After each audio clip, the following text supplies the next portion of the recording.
We live in the fast evolving world of automotive technologies, and while electric vehicles are often touted as the future, internal combustion engines still have a little bit going for them that we're going to talk about in this video. The love of classic cars. Many people love their modern and classic vehicles that have internal combustion engines, keeping them in pristine condition, and today many are now seen as investments worth saving from the scrap heap, even if they have eye-watering maintenance bills, because they will have an ever-rising future value as they become rarer. Think of engines like VW's VR6, BMW's Straight 6, Ford's Coyote V8, the Hemi V8,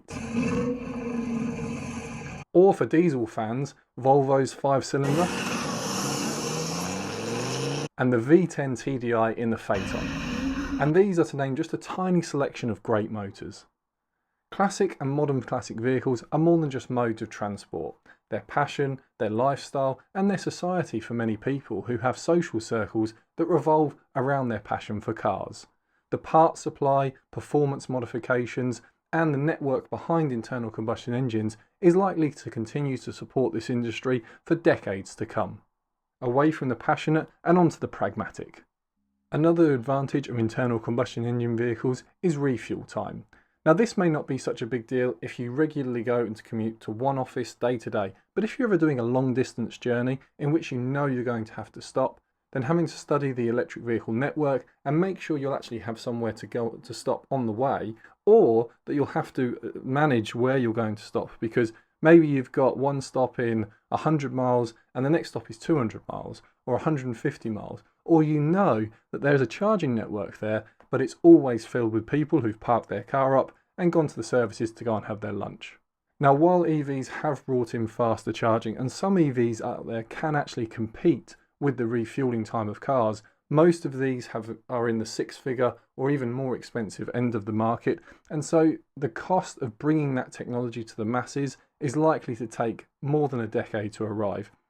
Some people have said for quite a number of years now that just 1 year away we would have fast charging that will be within a few minutes, something that is definitely comparable to refueling a car.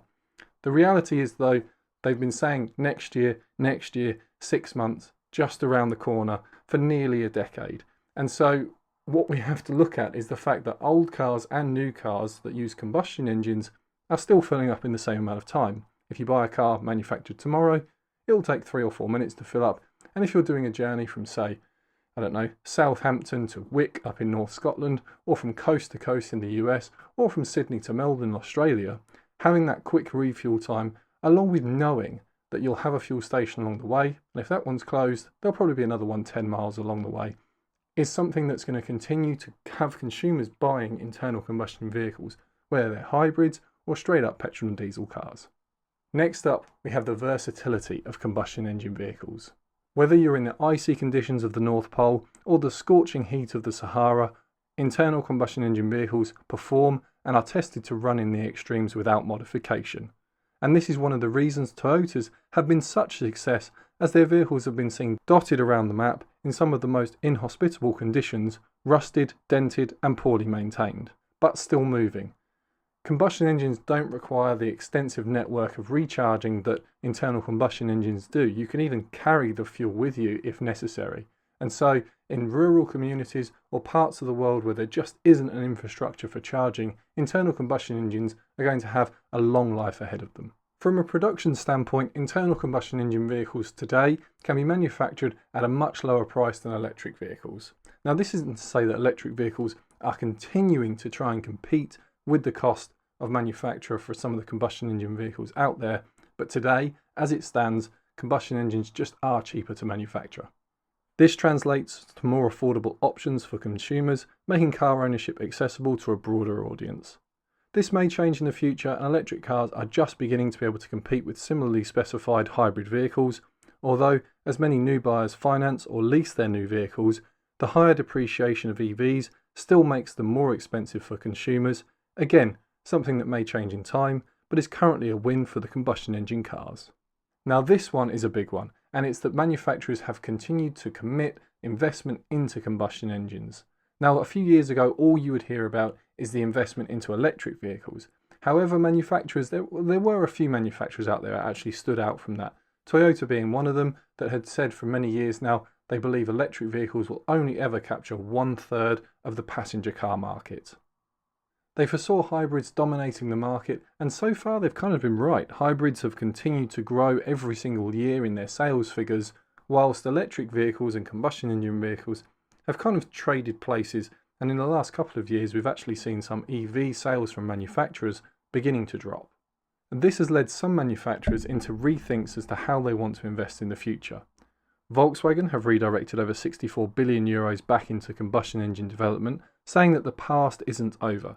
And Mercedes have redirected $14 billion from EVs to future combustion engines, as they have seen demand for EVs dramatically slow in the past 2 years. But all of these brands are still all in on hybrids, and this is where I think the combustion engine and electric mix could find its future market in its broadest sense. And that's the combustion engine, it provides a lot of versatility for us, and it gets us from A to B, usually with little complaint. But electricity certainly offers a great answer, especially around towns and cities. Hybrids kind of offering the best of both worlds here. If we combine that with the ever-growing number of net zero carbon fuels entering the mix, then we can limit the impact on cars on global emissions dramatically over the next decade. Internal combustion engine vehicles offer a range of unique benefits. Their technology is proven and reliable, and they have a long history of innovation and improvement. Plus, the extensive global refueling infrastructure means that drivers are never far from a fuel source, making spontaneous travel easy and worry-free. Not to mention that many people are poor planners and barely remember to keep their phone topped up with charge. Having to think about whether the 50% charge in their car will get them to work and possibly to see their friend the next day is something that most people just don't want the hassle with, especially when they know it could be a 15 to 1 hour or 2 hour charge depending on where they end up going to a charger. Now there's one area of automotive technology that I haven't really talked about, and it's EFuels, or net zero carbon fuels. Now a lot of people have sort of pushed this off. They said, oh, it's greenwashing, or that it's a way for manufacturers to get around actually answering the question. But I'd push back on that, and I'd say if you look, for the last 25 years, manufacturers have been providing different ways to fuel a vehicle, and at the end of it, ending up with the same amount of carbon in our atmosphere as was before the miles were driven. Now, that is really what we're aiming to do here. At the end of the day, we have carbon in our atmosphere, we have pollutants in our atmosphere. We can look at different innovative ways to get them out of the atmosphere, but if we could transition quickly to a way that didn't add any more in, this would surely be answering the question. And doing so without adding lots of cost to the consumer or inconvenience is the quickest way to get people to pick up the new technology and just run with it. E-fuels here could be the turning key for the combustion engine, keeping it going for hundreds of years into the future. It can also be used for commercial fuel or for any other needs that we have engines. This is where hydrogen could also enter the mix. The great thing with an e-fuel is that when burned, they emit the same amount of carbon dioxide that was used to produce them, resulting in net zero emissions. This technology offers a promising way to reduce the environmental impact of internal combustion engine vehicles whilst maintaining their practical advantages. Now, while electric vehicles have been a significant step towards reducing tailpipe emissions, and they certainly do have a place in the showrooms of the future. I mean, the Porsche Panamera, Tesla Model 3, the new Rivians, the R1T truck, a lot of the Ford Lightning F-150s. These vehicles are actually loved by some of the people that buy them, and there are lots of other examples of electric vehicles that people would prefer to buy over combustion engines. They predominantly will make up that 1/3 that Toyota had talked about, and it may even become half of all consumers prefer to have an electric drivetrain. They like the silent running, they like the instant torque, and that doesn't mean that these vehicles don't have a place. They obviously have a market.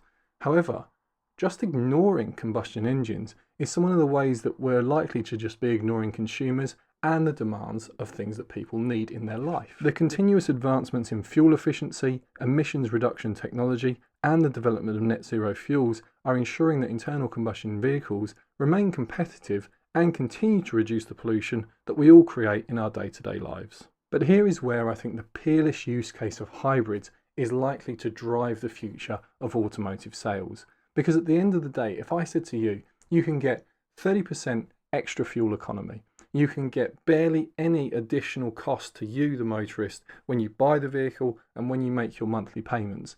And you can do all of this whilst reducing your carbon footprint.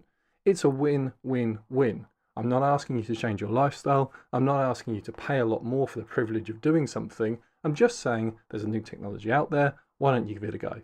And for most people, that silent move off that a hybrid can offer, along with that easy convenience and motorway running or highway running of a combustion engine, it answers so many problems for people that it just may well be the turning key to the future for all cars. But I'm really interested to know what you think, because we can all get in different camps. People can sit in the electric vehicle camp and the combustion engine camp and the hybrid camp and the e-fuel camp. But at the end of the day, if we all get together, we can show not only manufacturers, but us as an educated people who want to drive the best cars that we possibly can and still have a passion for the performance and the design of vehicles in the future, that there is answers for us.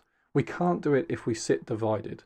And this is why I think internal combustion engine will have a future, but it doesn't mean that electric vehicles should just disappear. It means that together, with all of them into the mix, we can have the best answer. And hybrids, they just keep answering that question. I hope you've enjoyed this video. If you did, consider subscribing and liking the video. And remember, we have over 100 buyer's guides on this channel for different vehicles, along with videos like this. So if you'd enjoyed it and you want to subscribe or like it, then definitely add so. Otherwise, all the best until next time.